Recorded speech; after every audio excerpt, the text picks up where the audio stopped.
எல்லோருக்கும் வணக்கம். இன்னைக்கு பீர்க்கங்காய் கிரேவி செய்யலாம். வாங்க எப்படி செய்யலாம்னு சொல்லிட்டு பார்க்கலாம். பீர்க்கங்காவை தோல் சீவி எடுத்துக்கங்க. இந்த தோலில் துவையல் அரைச்சா நல்லா இருக்குங்க. இந்த மாதிரி ரவுண்ட் ரவுண்டாக கட் பண்ணி எடுத்துக்கங்க. ஒரு கடாய் வச்சுருவோம். கேஸ் ஆன் பண்ணிவிடுங்க.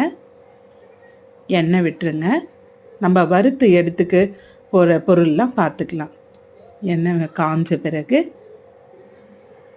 தேங்காய் திருவல், வெங்காயம், தக்காளி எல்லாம் சேர்த்து வதக்கி ஒரு இது பேஸ்ட்டு ரெடி பண்ணுங்க.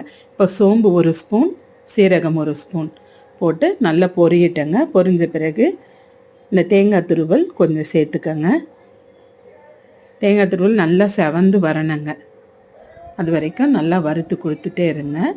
ஒரு 10 சின்ன வெங்காயம் இது கூடவே சேர்த்துக்கங்க. அதுவும் நல்லா வதங்கட்டுங்க. ஒரு கொத்து கறிவேப்பிலையை அது கூடவே போட்டுக்கங்க. சின்ன தக்காளி பழம் கட் பண்ணி சேர்த்துக்கங்க.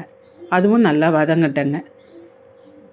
கொஞ்சம் வதங்கின பிறகு நம்ம கேஸ் ஆஃப் பண்ணிடுவோம். ஆஃப் பண்ணிவிட்டு இந்த கடாயில் இருக்கிற சூட்லையே 1 ஸ்பூன் வீட்டில் அரைச்ச மிளகாய் தூள் சேர்த்துப்போம்.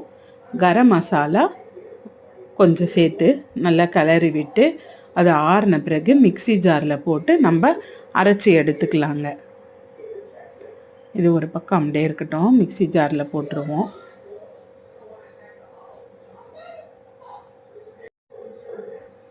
கடாய் வச்சு எண்ணெய் ஊற்றிடுங்க. எண்ணெய் நல்லா சூடான பிறகு கடுகு, உளுத்தம்பருப்பு பொரிஞ்ச பிறகு 2 பச்சை மிளகாய் சேர்த்துக்கங்க. கொஞ்சம் வெங்காயம் நல்லா செவந்து வரட்டும். வதக்கி கொடுங்க. 1 டீஸ்பூன் இஞ்சி பூண்டு பேஸ்ட்டு சேர்த்துக்கங்க.